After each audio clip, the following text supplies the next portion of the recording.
We'll be starting shortly, so let's allow people to join in, and we'll also be having a number of advocates.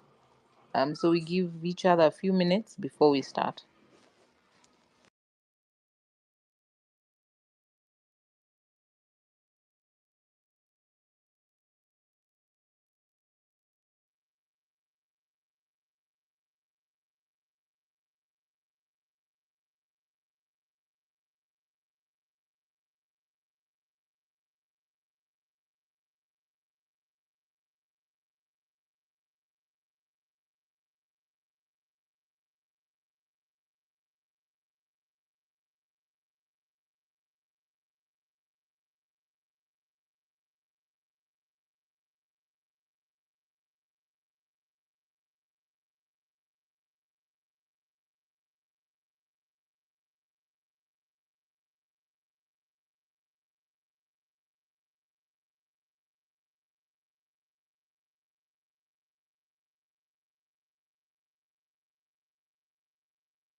That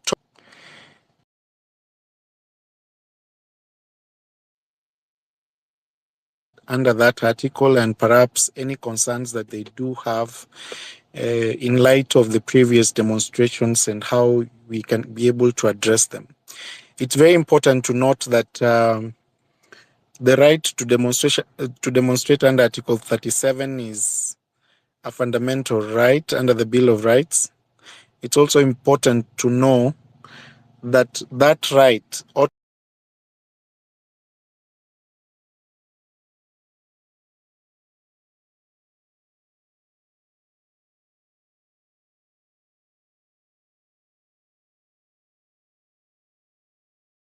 to be exercised as provided for under the law.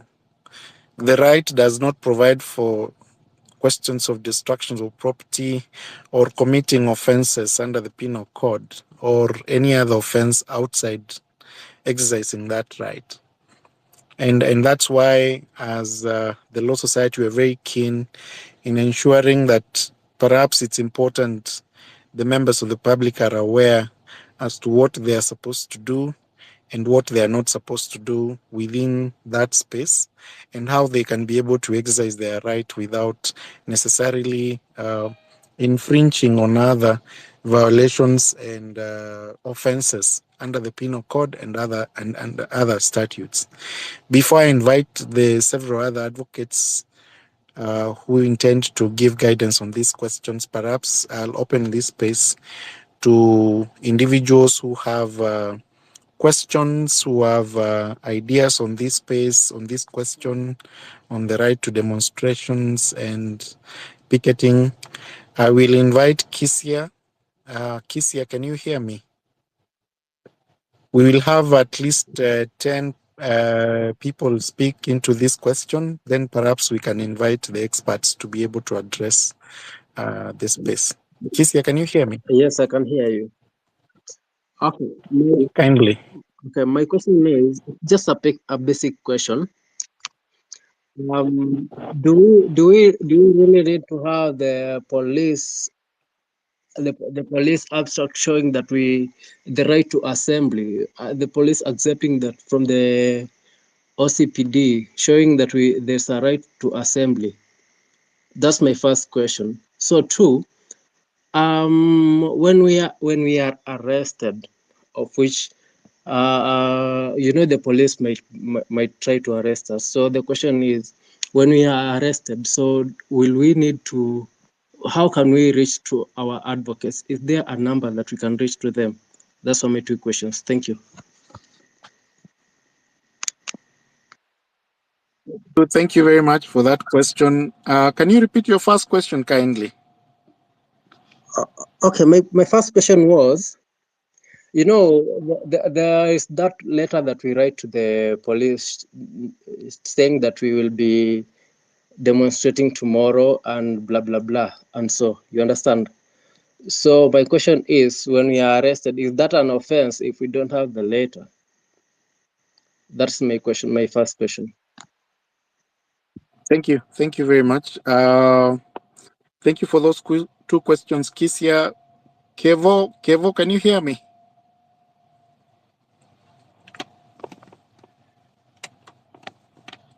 Kevo, if Kevo you can't hear me, Kuria, Mr. Yes, Kuria, sir. kindly Yes. proceed. Now, I wanted to read a concern, probably with the same article at 7. And this is about police stations. And inside the police station, there is one person, or probably two, that is the OCS and somebody from the Department of Traffic. And I don't know whether even Madam President, it has ever come to her concern the issue of cash bail. I was trying to take a random check and to see probably how much is held within a week. And I was there, and my concern was probably if an OCS is in a position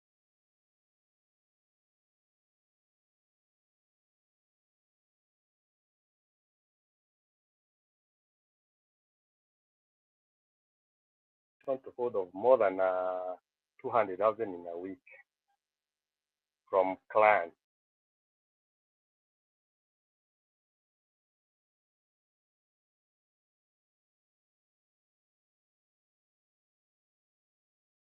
That has been held in the police stations in terms of cash bail. I was trying to calculate how many police stations do we have in the country and how much is it held in the police station over the same. And actually, I was concerned whether probably it has ever come to the attention of the advocate who can really advise us. I once approached an advocate, and I was really interested to have a bill to the parliament whereby a police OCS or rather the base should not be allowed to hold cash in the office. Actually, and I was looking at a scenario at the law court. At the law court, when somebody is given a bill, a cash bill, or whichever nature of a bill, you are supposed to go and pay to the bank, and then you bring a receipt. But you see, in a manner of the OCS, you give him cash, he pins in the receipt, and I don't know even whether the Auditor General accesses those books. And actually, and I'm trying to raise this issue to all of us. We see one way of also handling the about issue of corruption. It is dealing with those officers and not yes in a particular office, in a particular police station. This guy who is in charge of traffic, the money that is collected. That's why you will never miss police traffic on the road just to correct something to deliver. If your vehicle is held in a police station, the much that you get out with, you will not get it in full. So, Madam President, Henry, help us probably to address the issue and probably to enlighten us and to enlighten ourselves. Even as we say, the corruption is a high office. We are also supposed to deal it whereby we can be. Thank you. Kuria, are you done?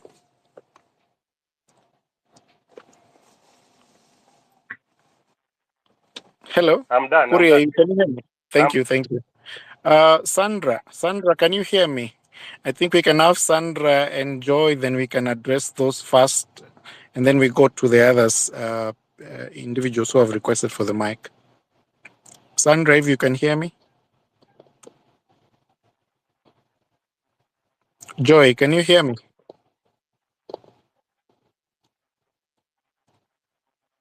Hassan, Mr. Hassan.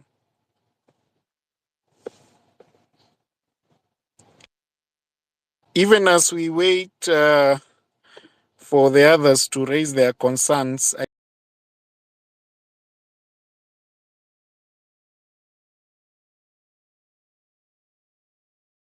think there are two first issues that have been raised. The first speaker raised the question of how we can reach out to advocates.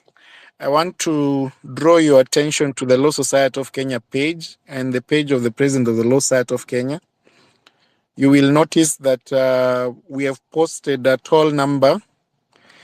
That toll number provides you with contacts with the Law Society of Kenya to report any case of arrest that touches on the demonstrations, that touches on Article 37.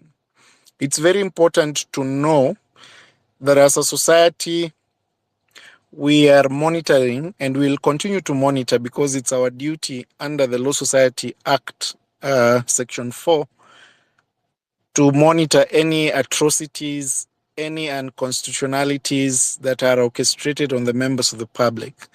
And that's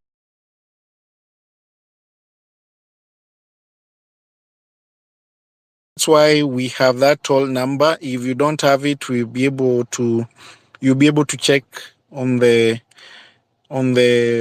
Twitter space of the Law Society of Kenya and even the space of the President of the Law Society of Kenya, the page, the X space. You'll be able to find a toll number where you can be able to address that concern, especially when you've been arrested without any reason, or you've been incarcerated beyond 24 hours, or you have your rights under the Bill of Rights. Remember, the rights of individuals as citizens stretch beyond the right under Article 37. So whichever right that you feel has been undermined, perhaps it's very important that you actually inform us so that we'll be able to have our teams address to it. The president indicated, and I think she has indicated in other forums that we have advocates across the country, in all the counties and in all court stations, to address concerns of violations of human rights. So do not hesitate at any moment to perhaps address these concerns to us. And now that she's here, she'll be able to perhaps reiterate that position. The second question was the issue of cash bail, the letter to the police. Remember, there is no requirement under the Constitution. In the hierarchy of laws, the Constitution is supreme. The right to picket, as contained under Article 37, is not a right that is subject to statute. I do not know any statute in this country that provides for the requirement that the members of the public must notify. But there is what informed the question of giving a notice to the members of the public, especially when you want to exercise Article 37, was for purpose of requesting the police officers to give you security. But again, a notice can be issued publicly. A notice can be issued on social media. There is no requirement that you have to write to a specific individual to exercise that constitutional right.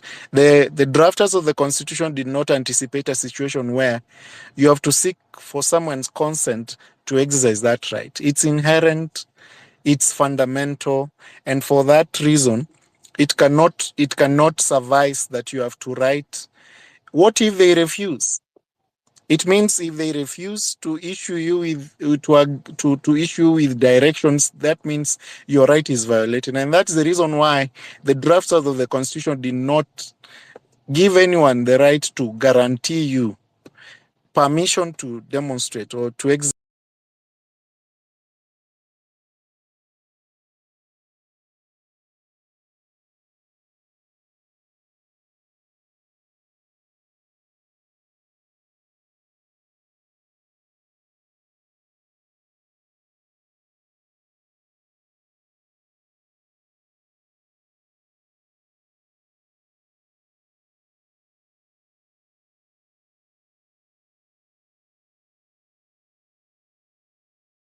your rights under Article 37.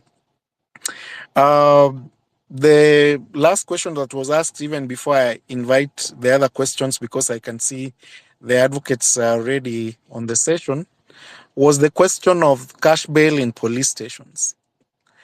I want to ask you to look at bail and bond policy directions. These are documents that are available online.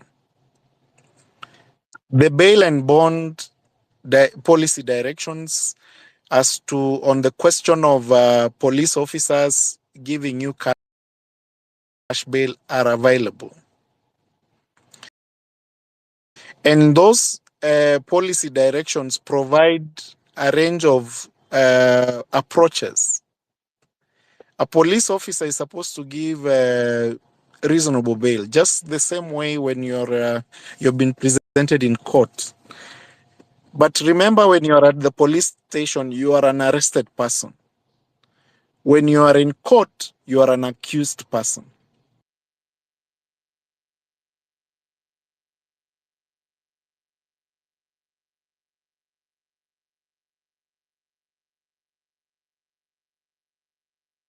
Of public prosecution, who approves charges. Any charge, any criminal charge is approved by the by the Director of Public Prosecutions. And even before they approve, they have uh, a policy on plea taking. They have to look at the case, they have to look at the facts, they have to consider the evidence before they approve a charge for any of offense. Those are laws within our country that actually regulate prosecution of such cases. And so when you have been arrested in a police station, you are just an accused person. You have not been charged with any offense. Because if you are to be charged before a court of law, by the time you are presented before that court, the Director of Public Prosecution must have approved that charge, must have looked at the evidence presented. And there are so many cases to that effect. And it's very important to note that our police officers do that duty of investigating and presenting the evidence before the Director of Public Prosecution. But since we are deliberately speaking on the question of arbitrary arrests, if you think you have been arbitrarily arrested and you have been denied bail, then that is where, of course, the policy on cash and bond at the police station come in place.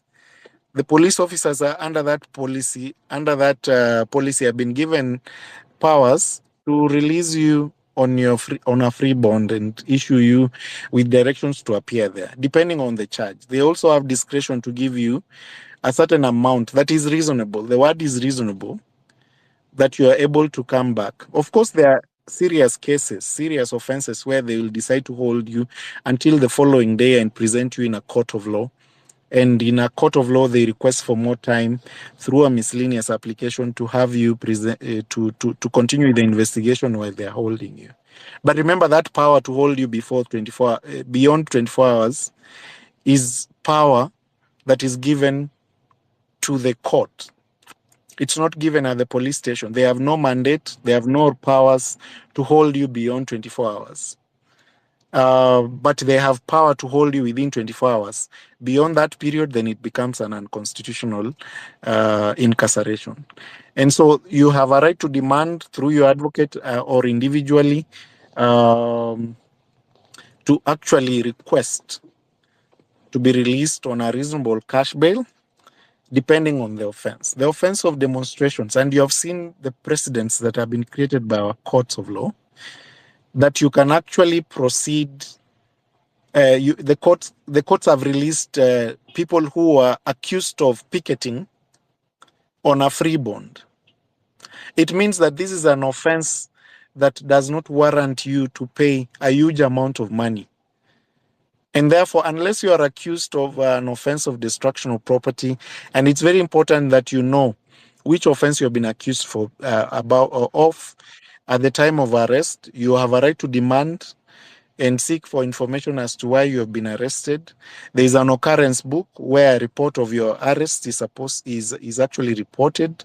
You have to request that they show you. If they refuse, ensure that your next of kin or someone else can be able to check, or a family friend can be able to check on the OB and demand to know which offense you have been arrested on, so that based on that offense you are able to know, to advise, to indicate to your advocate or any other person representing you that I have been arrested for this offense, I did not commit, or I committed this offense and I need your legal assistance.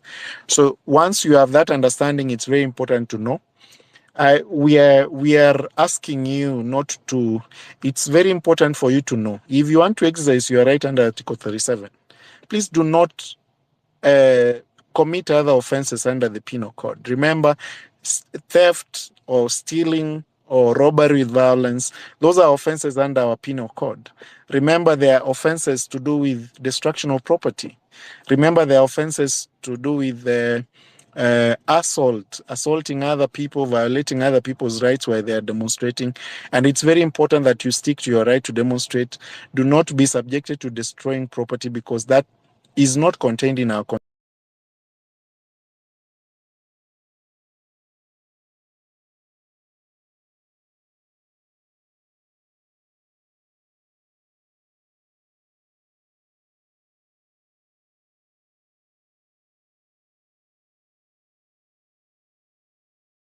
Constitution, because that becomes an offense under the Penal Code, and you'll be charged for that offense. And if indeed it's true that you committed that offense, it's very important that, of course, the court will know that you did not participate. And of course, the threshold in criminal cases is beyond reasonable doubt. If the prosecution is able to prove that you committed that offense, then you will suffer the punishments. But it's very important that you subject yourself as per the provisions of Article 37. Do not go beyond the violation, the provisions of the Constitution in demonstrating. And picketing does not involve those other things. And therefore, that is why we are very specific as to the exercise of that right going forward. I can see several advocates. I can see PLO. I can see Wakili Steve. Perhaps if you can allow me to ask, to allow the other members to ask questions so that you can be able to address them. If you can confirm kindly, Steve and PLO, that you can hear me. You have the microphones.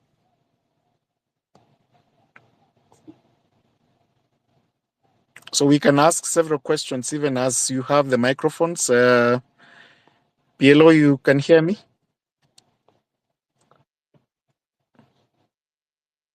Steve, any of you?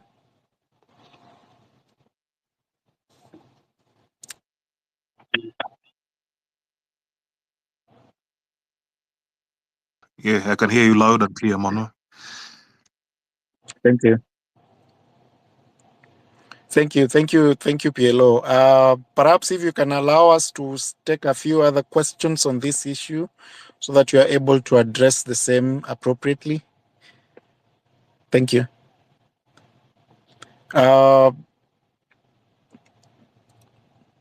We have Kevo. Kevo, are you still there? Kevo Kevi or Joy?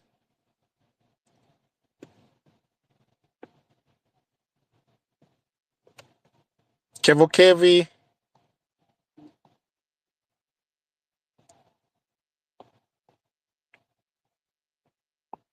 Can you guys hear me?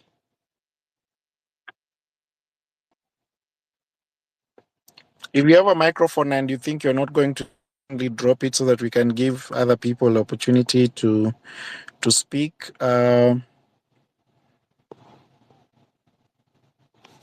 Lekishon, can you hear me?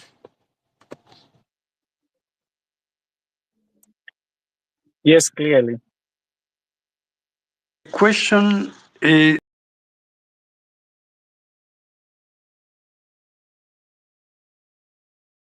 on this matter. is arising out of the recent decision by the court that the police are not supposed to use violence or even what do you call it, tear gas and all these other violent means. And the following day, I believe, the police proceeded to do exactly what they were told not to do by the courts. The question I have is, is the Law Society, and I'm asking Madam President, going to take any action in that respect so that the police don't interfere again? The other aspect related to that is the question of anticipatory actions, such as writing to the international community, maybe the UN or some other body that, so that because this thing now requires, we look beyond our borders sometimes. We have friends, we have enemies, but I think it's good to look outwards so that this right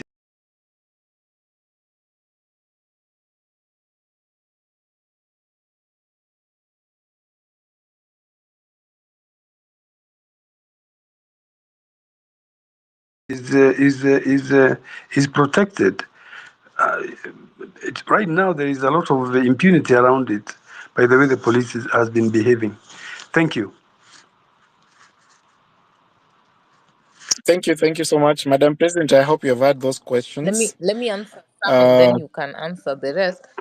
With regards to our okay. response, we'll be issuing a statement. Just we've been analyzing what's been going on in terms of the bodies that were collected, were identified. Let me not say yet identified, the bodies that were found, and what the communication that has since come from the DCI from their last two press statements, and we'll be issuing our position on the same. As LSK, our position is we thank the DCI for calling upon us to work hand in hand with them. But the challenge that we continue to have is some of these bodies, the identification process. We will analyze closely, due process is followed, even how investigations were done on this matter, because it's of national importance that irrespective whether they are arising from the Mandamano killings or not, our security agencies should provide us with adequate security.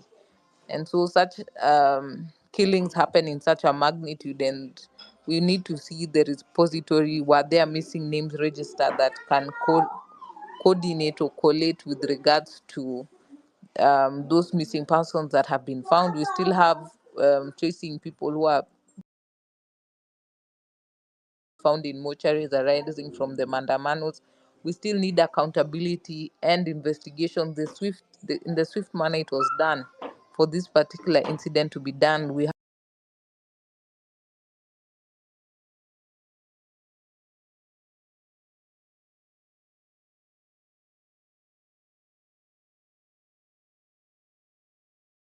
have police officers that have been identified that are still on the streets. And we hope we'll not see them on the streets tomorrow, because we will censure our investigative agencies if this is what they are treating us to. We need police that have killed, police that have abused their powers to be held accountable. It's not enough that the Inspector General has resigned. That is command responsibility, but we also want those individual police officers that have abused their powers, that have killed, to be held accountable. Let them answer before a court of law. And we'll be looking at also different avenues with regards to who are our partners, local and international, that we can work to ensure that we leave no man behind and we have justice for all the victims during these protests. Thank you. Thank you, Madam President. Just to add to what the President has said, of course, we have cases in court as the Law Society, and you have seen the orders that have been that were issued by the courts on the question of the abuses committed by the police officers.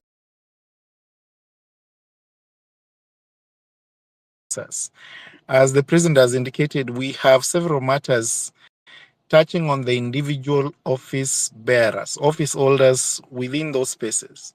I'm talking about the DCI.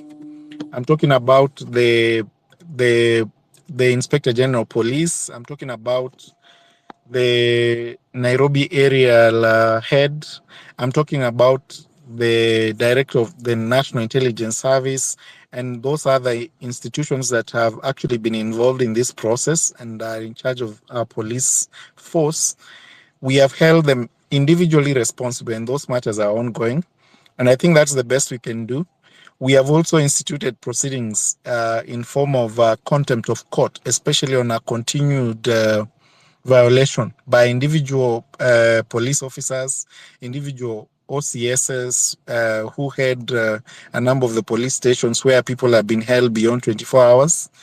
And those cases are ongoing. I believe as the Law Society will ensure that the individuals who violated these rights of the members of the public are able to be brought to book, and they are able to take up the responsibility for those violations. Before I bring in PLO on the questions, kindly, Perhaps, if, perhaps yes, the, yes, the yes, yes. you haven't. I don't think Madam has answered the. I'm happy with the question, the way she has answered the first part, but the second part of my question was the idea of escalating to international bodies that can help us, whether it is after the fact or whatever. It's good to bring it up to international level to the relevant bodies under the UN and so forth, uh, so that we are able to they are able to help us deal with the criminal aspect of the way the police are handling this matter. Thank you, Madam President. Are you there? If you can be able to take that. We are working on modalities, yes, because we know there are the special rapporteurs that also deal with the same. And so some have reached out, and so we'll be preparing our reports and sharing so that they can also do their own independent investigations. But I can assure you, the different agencies are already monitoring what is happening. So some have shared their views and their concerns, and that's why we are trying as much as possible to also work with the different agencies so that we have one front or one front with regards to how we are dealing with these matters. But yes, some have reached out already. The scenario is in the country. Thank you, Madam. Thank you. Thank you. ARN, I hope your question has already been answered. I want to invite Daniel. Daniel, can you hear me? Yes, I'm hearing you. Good evening. Kindly proceed. Yes, Good evening. I have two questions, and my first question is this: I was asking about as tomorrow we are protesting tomorrow. We know you have some politicians who are planning to disrupt our protest so that they may look ugly. What are the steps or measures you as Law Society of Kenya have taken to avoid that case? And another question. This question I wanted to ask for many days, but today I think it is the right time to ask because I see Dr. Miguna Miguna here. There was an issue that was raised by Miguna Miguna on Twitter concerning the killings that happened in Githurai. And he challenged the Law Society of Kenya and other agencies about investigation, you to take out investigation, and even said that many people were killed, almost 400 people, and they were cremated in Kahawa barracks. Can we get that clarification? And if it may be, you may invite Dr. Miguna Miguna to give us clarification because that question has been eating me for many days. Thank you for that question. I will take two more. Perhaps then I can allow Madam President to address the same and the advocates on this session. Hello, can I go on? Yes, thank Who's you. speaking? Kevin speaking. Please proceed. Thank you for the opportunity. Mine is simple and straight. We witnessed abductions going on, and we talked about it, but it seems there's no action being taken. Recently, I've seen a clip, somebody being abducted with the police who are in civilian attires, and some are guarding them in a uniform. What is the Law Society doing uh, doing to curb this? Because I say we keep talking and then there's no action. Like, I mean, we're not a banana republic. Thank you. Thank you very much. Madam President, if you are there, you can pick those, even as I invite the other colleagues to address them. Let me pick this one and then the other colleagues can answer. Now, with regards to what we are doing, Thank we you. picked up that complaint and will be also we had moved the court with regards to some of these complaints, but also we'll seek for to move the court further in terms of issuing declaratory orders with regards to what is happening, because we have sought habeas corpus, but unless we're able to identify the name of that individual, then we can seek for the court to demand he be produced before a court of law and either is charged or released. The other option would be to seek for to seek for a declaratory orders for the courts to pronounce themselves, particularly on the kind of abductions that are taking place in this country. Thank you, Madam President. To add on what you have said, I think the High Court issued orders that were open-ended, and this is very important for the members of the public to understand. This was not; these orders are not limited to the initial habeas corpus and the initial abduction petition that the Law Society did. It's very important to note that the Law Society did habeas corpus application. A habeas corpus is production of the individuals who have been disappeared, uh, who are not able to be found in police stations, but who the members of the public know were actually abducted by police officers. And in those several suits that we filed in petitions that we filed in court, in one of them, Honorable Justice Mugambi directed that the individuals who were arrested at the time they were 13, any other future arrests. So the order was open-ended to include any future arrests, that the police officers must do their duty. Remember, the Constitution provides for these things. This is not new under our Constitution. The Constitution provides that if you have been arrested, you have to be informed of what you are arrested for, and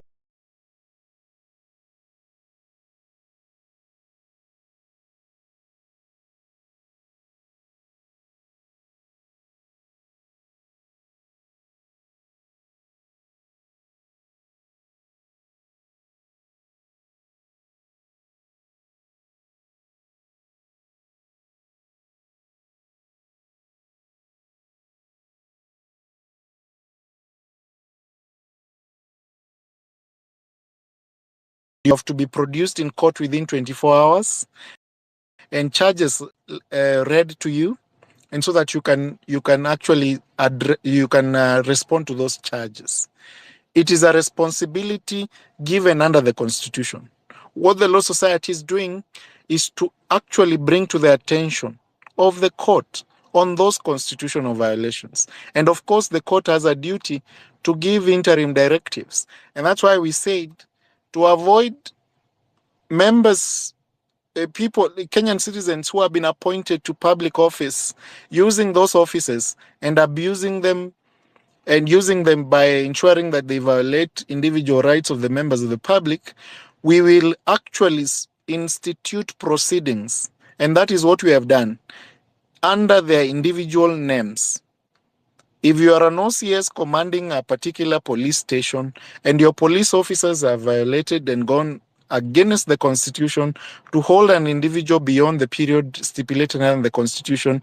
They have proceeded and actually armed a peaceful protester. They have proceeded and actually murdered an individual. Then they have a duty to answer to those violations in their individual capacity as the bosses of those police stations.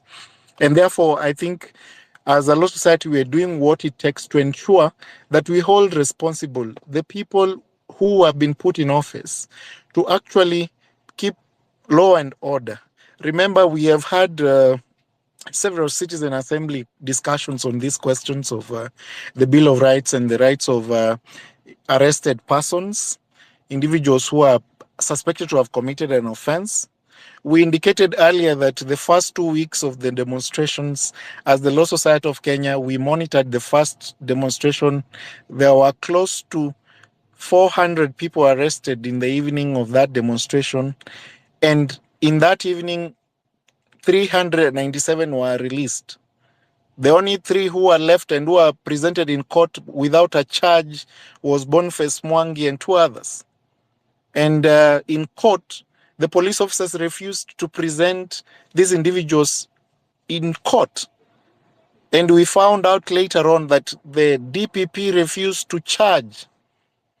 Why? Because the evidence presented by the police officers did not meet the threshold to institute a suit. And remember, some of these cases are the ones that actually bring the backlog within our courts. You bring a frivolous case just for the sake of it to charge someone in court. You actually clog the court with frivolous cases which are actually bound to be dismissed. Then we blame the court for the backlog. And I think I appreciate the fact that the DPP looks into these cases case by case and actually determines which one should go to court. And therefore, we had the Boniface Mwangi and the 2 others released at the parking lot in court without a charge. To that, we've been following on those arrests that have been in place. And I think it's very important that we hold the individuals who hold these offices responsible. It's no longer tenable to actually hide behind the office that you sit in and assume that personal responsibility will not be taken upon you as an individual. I will invite PLO perhaps to address the other questions that have been asked. I think there's a question about, I think the president has addressed the question of Miguna and the investigations and Kahawa barracks. Kevin asked a question on the question on witnesses and abductions and police officers actually using plain clothes and use it without identifying themselves, arresting individuals. Kindly, PLO, if you can hear me, if you can proceed. Thank you. Thank you, my friend and learned colleague Manuel. Well, once again, welcome on board to all patriots who are here listening to, into the space. And I've been listening to a couple of questions, save for the one that you've raised, Manuel. There's this particular question on the use of tear gas, the water cannons.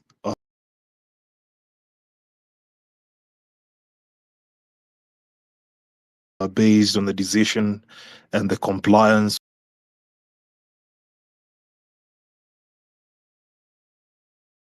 with this particular directive. So I think I will answer them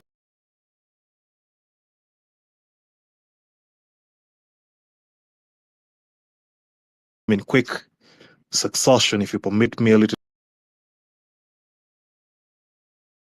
latitude. So one, the other day,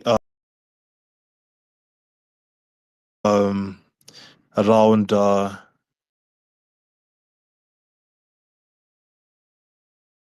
should be towards the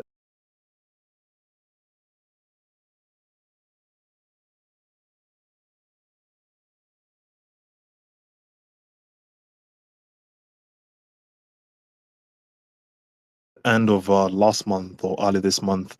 So the High Court sitting in Malindi,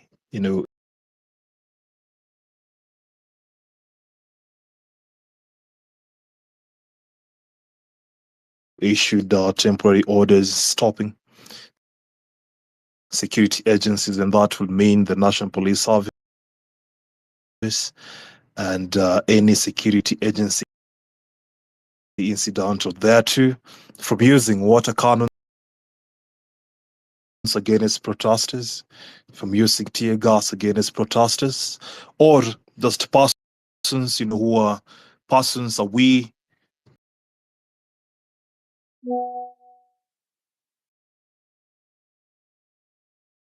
the people who are protesting against not just the Finance Bill 2024 as media, has been misreporting some of the media houses, but protesting based on the governance issues that we would like addressed so that we chart a new path as a country. So these are still the orders granted by the court. That would mean when we appear on the streets tomorrow, to exercise our rights against, excesses of power and Article 37 of the Constitution, then police or whoever will be deployed to quote unquote man or deal with peaceful protesters, because we are peaceful, should not in any way unleash terror through water cannons and tear gases. So those are still the orders subsisting before the courtrooms. So violation and defiance or defilement of these particular orders will mean that the police or any security agency are actually acting in excess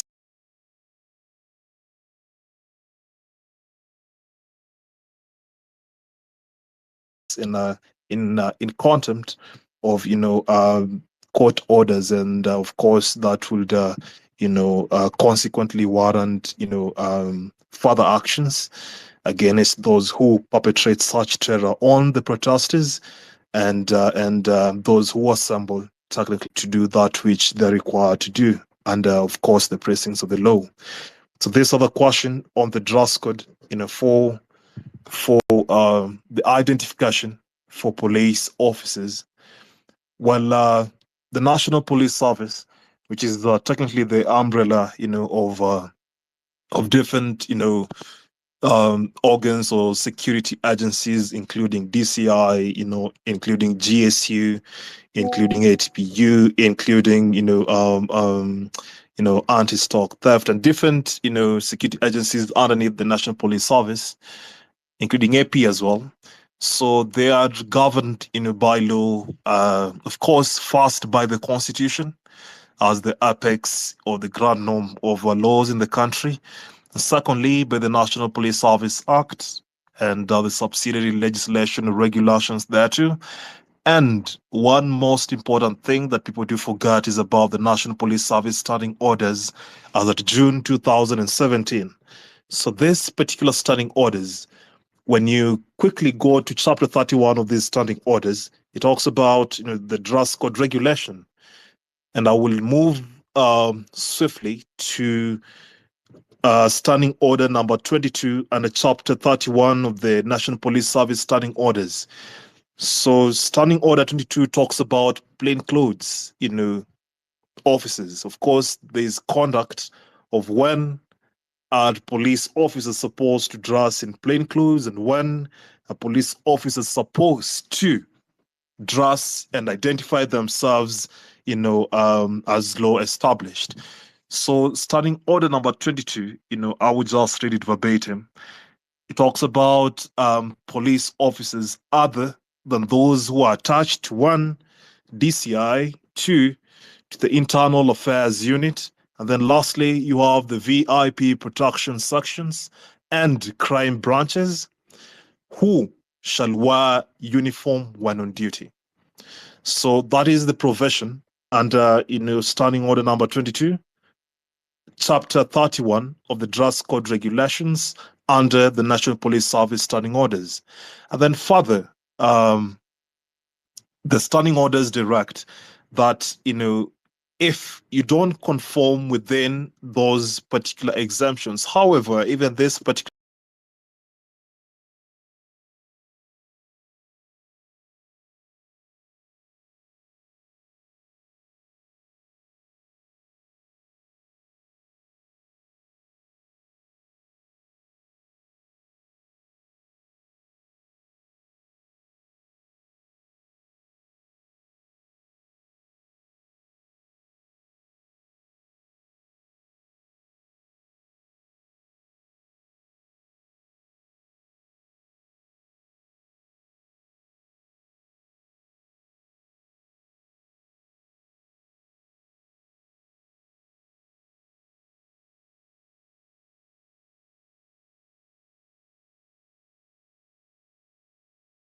exemptions require special circumstances, and nowhere would Article 37 fit into special circumstances where even officers from DCI or officers from Internal Affairs Unit, and VIP protection sections would meddle into a peaceful protest.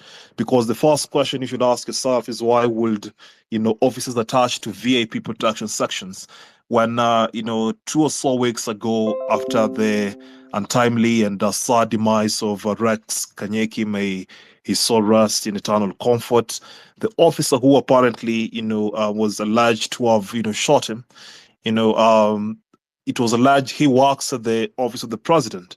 So why would an officer who works at the office of the president, which I would assume based on Standing Order number 22, works for the VIP protection, or maybe not, because when you look at OP, Rambe House, the way it's wired, different departments require different manning. Of course, there are officers who may be working at the office of the president, Rambe House, but they just man either the main gates or the doors that lead to the offices of different persons who work at that particular building. So why would police officers within the VIP protection unit, within the internal affairs unit, involve themselves in peaceful protest? So the bottom line here is that identification of police officers should be at all times, either if you don't have your badge or ID or your service number, which is normally displayed at the left subscript of the respective officer, then you are only in defiance of the law. So without numbers, and I think most of you, if not all of you, have seen this pop with maroon or red type of double cabin with persons who themselves up. So why would you unleash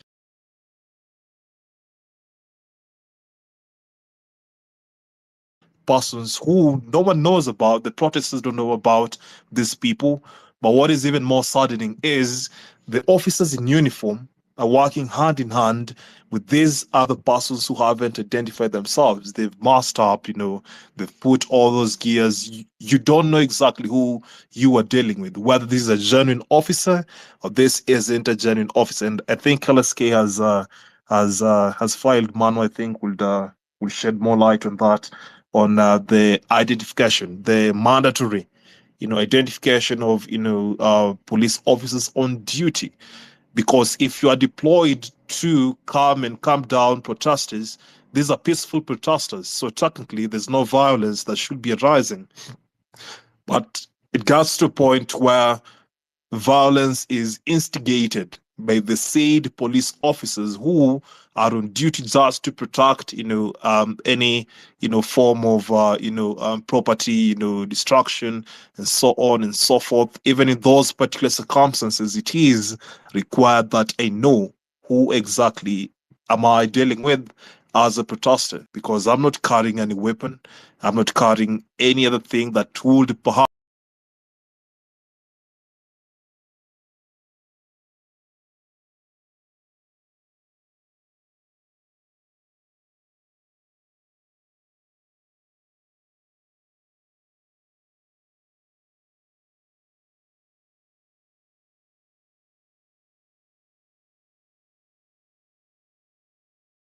make me not be peaceful as a protester, and that would require that proportionate force, not excessive force, but proportionate force meted on, violent, protester based on the circumstances and situation of the moment. So even in places and circumstances where protest may not turn out as it was meant to turn out based on the prior planning, the kind of force that should be meted out by police should be proportionate to the opposite reaction, what exactly is happening on the other side of the road. So as I wrap up on this dress code matter, that is the position of the moment. But even then, we have all these standing orders. It's 1195 pages of the National Police Service standing orders. But the question we should be asking ourselves is, how many in the service? Because right now it's hard to tell whether it is a service, it's the National Police Service, or if it's a force still. Mimi ndo huyo.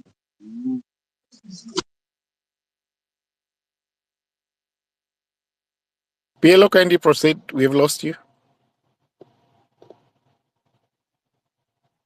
All right. PLO, unmute yourself. Yeah. Can you hear me? Yes, Hello, yes. Kindly thanks. proceed. So I was saying right now, we have degenerated into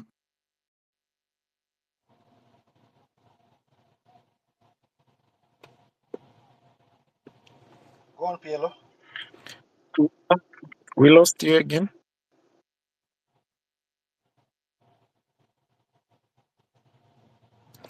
Okay, even as we wait for PLO to return, I think he has already candidly addressed some of the concerns that were raised, especially on plainclothes police officers.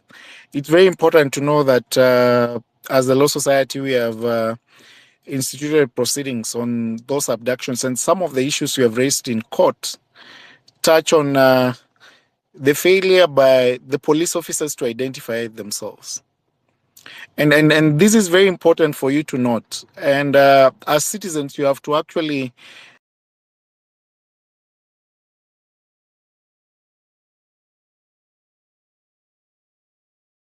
take precautions at every time. If an individual identifies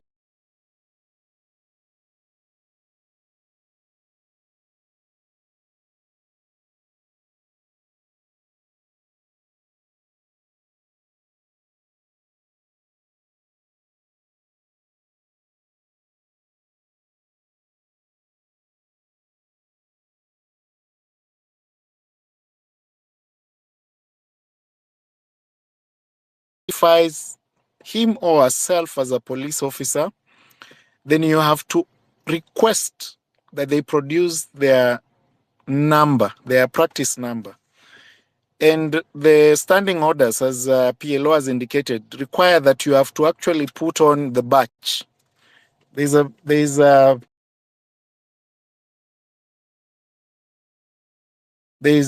badge that is given to those officers to put on while they are discharging their duties, so that it's very easy to identify these individuals.